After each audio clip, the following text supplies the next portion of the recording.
Hey everyone, this is Elenbaas from Nightlight Astrology. Happy Friday, everybody. Today we're going to take a look at the new moon that is forming in the sign of Aquarius. This new moon is forming in a pretty tight square to Uranus in the sign of Taurus. So that'll be a big part of our focus for the day. We're also going to look at a number of other underlying factors that are helping to shape the nature of this new moon cycle. So that will be our task today, is to kind of look at all of those contextual factors that contribute to the seeding of the new moon cycle, because they will play a role in the entirety of the cycle ahead. I apologize because I'm getting over a cold, so I have Kermit the Frog voice today, but bear with me. Anyway, before we get into it, as always, don't forget to like and subscribe. Take 2 seconds and press the like button. It really helps the channel to grow. We really do appreciate it when you do that. Transcripts of any of my daily talks, including today's, can be found on the website, which is nightlightastrology.com. Now, I want to take you over there because I have an event coming up this month that you may be interested in attending. If you go over to nightlightastrology.com and you click on the live events tab right in the middle there, or you go up to events and click on live events, either way, you'll be taken over to a page that shows you a new monthly webinar series that I'm doing, 1 webinar per month going forward here. This is on February 15th from 7 to 9 p.m. Eastern time. It is the first of a 3-part series I'm doing on the outer planets and the way that they play a role in love and relationships. In this first part of the series, we're going to take a look at Pluto. Now, this could be a talk for you to understand Pluto as someone who has Pluto in the 7th house, or Pluto aspecting the moon or Venus and contributing to your experience of love and relationships. Or it could be that you're wanting to make more sense of a Pluto transit and get to know Pluto and the different ways that Pluto participates in creating change in love and relationships, or just sexuality overall. So anyway, that webinar is $20 if you want to register to join us on the 15th. That's happening right as Venus actually conjoins Pluto in the sky, which is kind of neat. But if you can't make it live, we also, after you register, we send you a link to the recording so you can download and listen to it if you miss it live. So you can attend live or end up taking the recording afterward. Anyway, check that out. Hope to see some of you there coming up. And in March and April, we'll be doing Neptune and Uranus in love and relationships as well. So I'll have more information on that as it becomes available. So on that note, let us now turn our attention to the real-time clock, where we will start to unpack this new moon cycle. So here we are on Friday, February 9th. And oops, if I can get this to work, will it work? Yeah, there we go. Okay. Big circle, medium to big size circle today. Anyway, there's the new moon in Aquarius, and we want to draw out the fact that it's happening right around 20 degrees is significant because it connects within a degree to a square with the planet Uranus in the sign of Taurus. So we have this very powerful new moon cycle that is, it's Uranian. It's really a Uranian moon cycle. So a new moon in Aquarius, square Uranus and Taurus. Let's start off talking about the square of a new moon in Aquarius to Uranus and Taurus. So this is the quintessential mind-body connection. Whenever you think of Taurus, you're thinking of the middle of the unfolding of zodiacal spring, which is really establishing for us a sense of peace and abundance, stability and enjoyment. It's about having the routines and habits and experiences that make life sensual and enjoyable and stable and luxurious and abundant. The shadow of Taurus, of course, would be things like greed or possessiveness, and maybe even some kind of material fixations that, if we're not careful of, they can sort of possess us, and we can become lost in the sort of golden fever of materiality. So on that note, it's important that we look at both sides of Uranus and Taurus. On the one hand, Uranus and Taurus is trying to help us shift our relationship with the material world and our sense of pleasure, stability, and enjoyment within it. And the square to the new moon in Aquarius brings with it the sense of a new blueprint, a new design. You think of Aquarius, you think of ideas in the mind of the gods. You think of blueprints laid out on celestial tables somewhere up in Olympus. You think of ideas that are changing. And as they change, they shift us and open up new ways that we can experience the world, our body, pleasure, sensuality, enjoyment, comfort, ease. New ideas mean new ways of experiencing pleasure. I will tell you, as someone who's, throughout my life done different juice cleanses and different diets and different workout plans and whatever. Um, as a Taurus, as a member of the Taurus Rising Club, um, it's once I find something that I like as a Taurus that, it's a nice routine or a habit and it stabilizes, and it could be my morning cup of coffee, or it could be some, I don't know, some feature of my diet. I will just stick with it because I'm the kind of person, and I think Tauruses, a lot of Tauruses are like this, not all, but you go to a restaurant and I go to which restaurant I want to eat at based on the same menu item that I get all the time.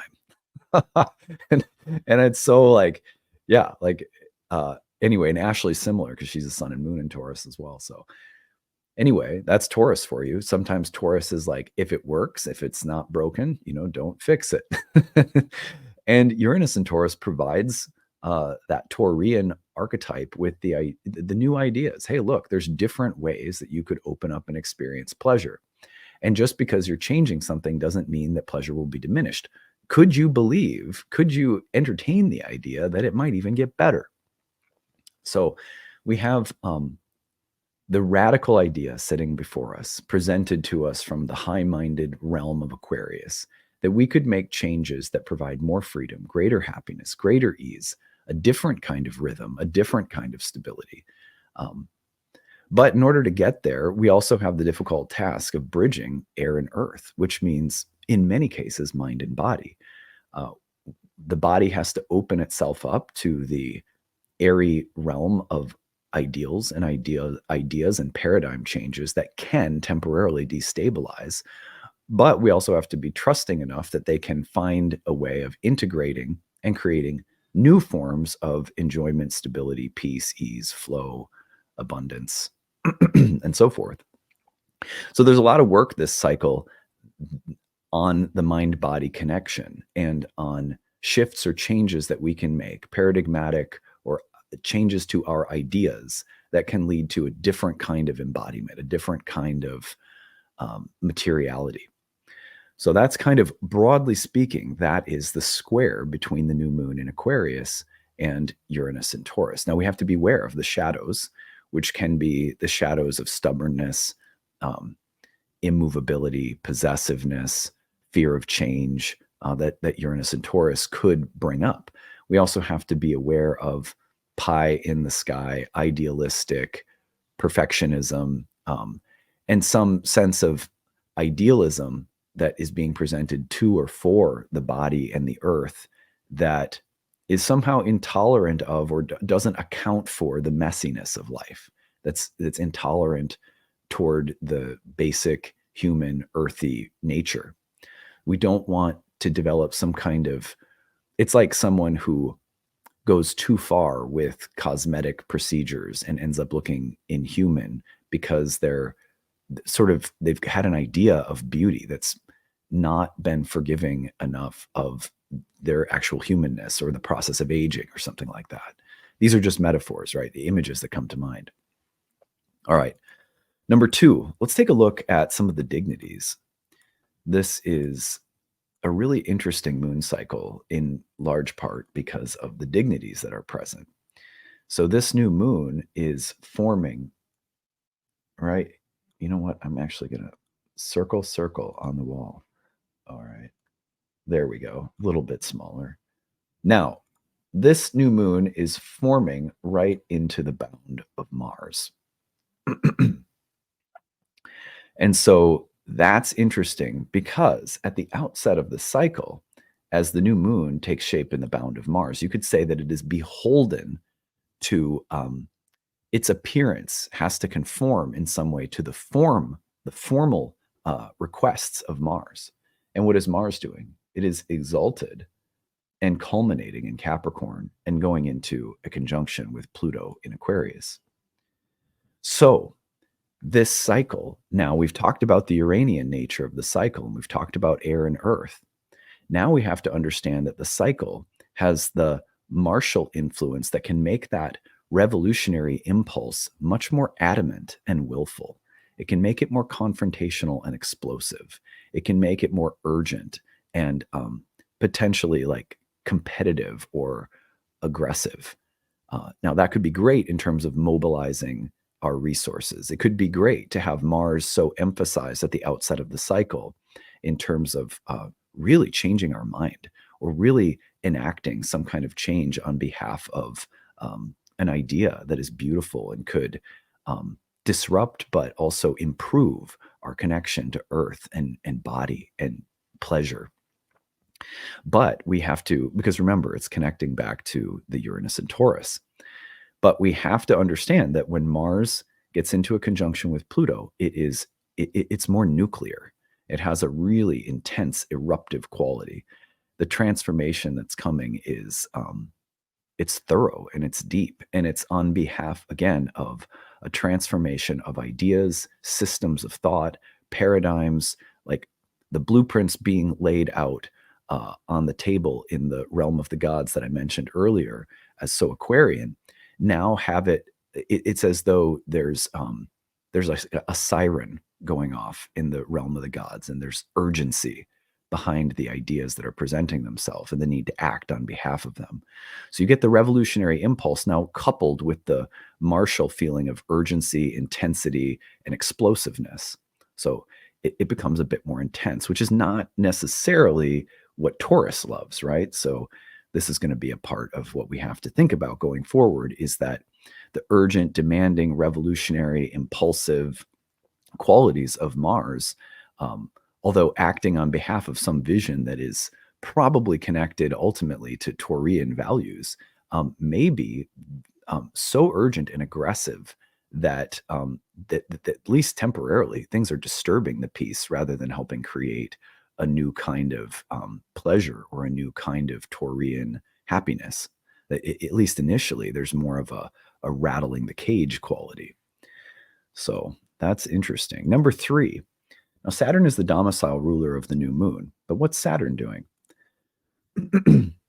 Saturn is in the exaltation of Venus and the bound of Venus in a water sign, strongly beholden to Venus.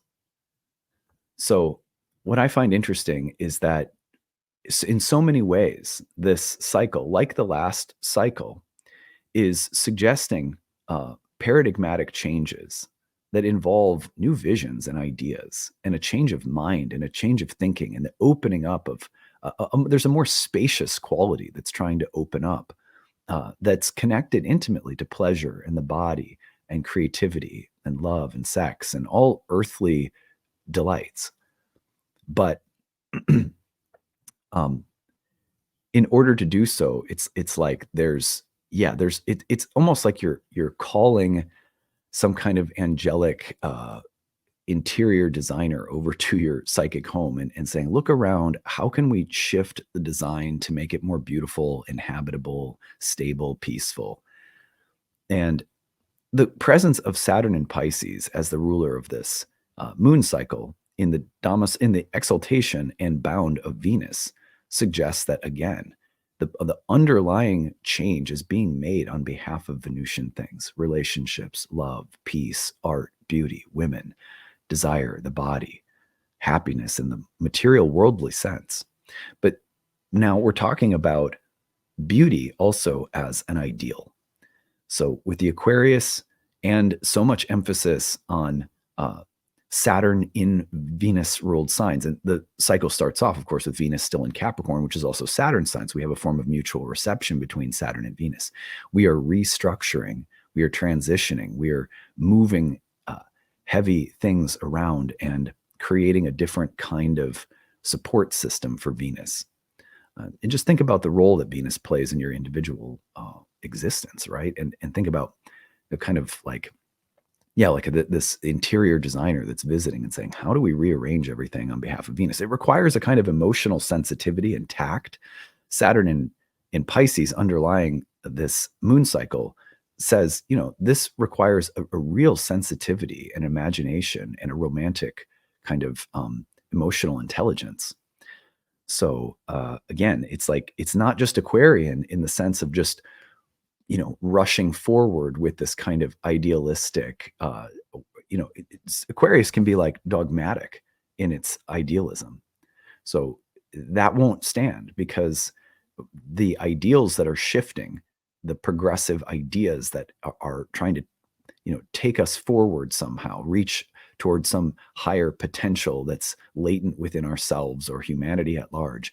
It's being informed by tremendous Venusian sensitivity. So there has to be, this is aesthetic or it's not going to work. This is relational. This is about embodied bliss. And if it's not including those things, we're going to have problems. Saturn will become like the presence of a dull, heavy weight around us that's refusing to change because we're refusing to look at this Venusian level of things.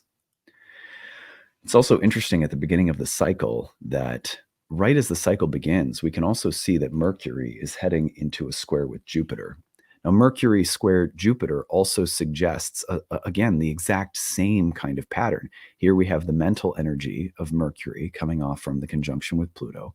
We have it heading into a square with Jupiter, who is in the exaltation of the moon, and it is also in the domicile of Venus. So a concern with tremendously earthy, embodied values.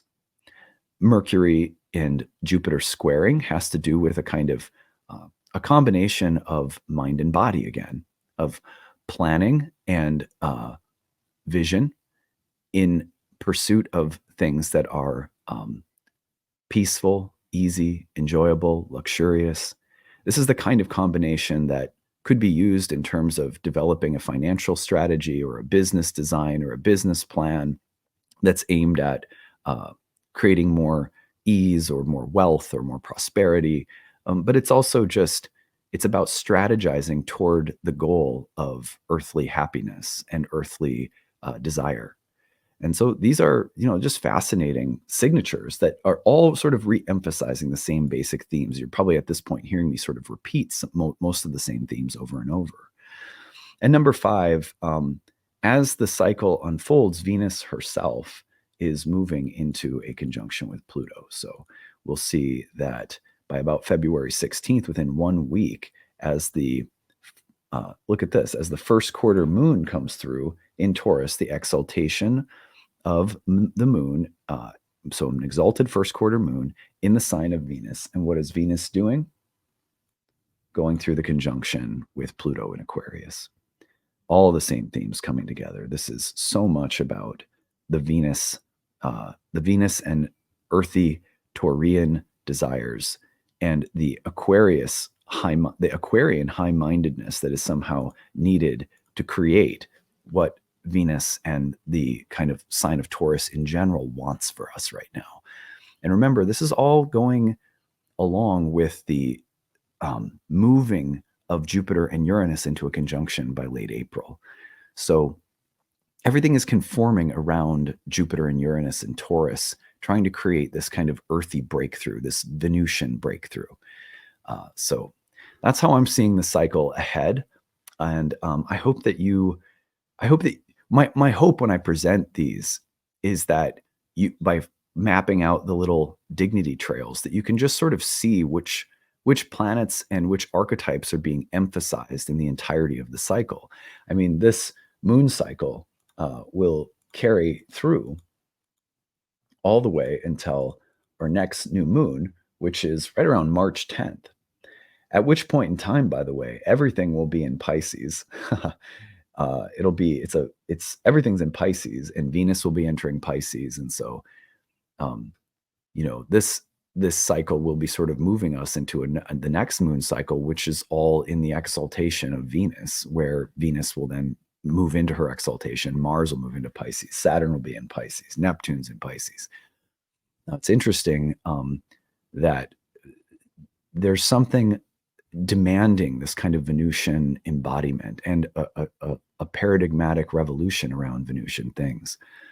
Anyway, it's fun to live this alongside of you guys, and I so appreciate the ability to read your stories. So if you have a good story to share, don't ever forget, you can use the hashtag grabbed. Tell us the transit, tell us your story in the comment section, or email us your story, grabbed@nightlightastrology.com. I do plan on getting to another grabbed episode soon, and updating you guys on some of the cool stories you've been sharing. Okay, on that note, I'm going to give my throat and my voice a rest, and I hope that you guys will have a very good weekend. All right, take it easy.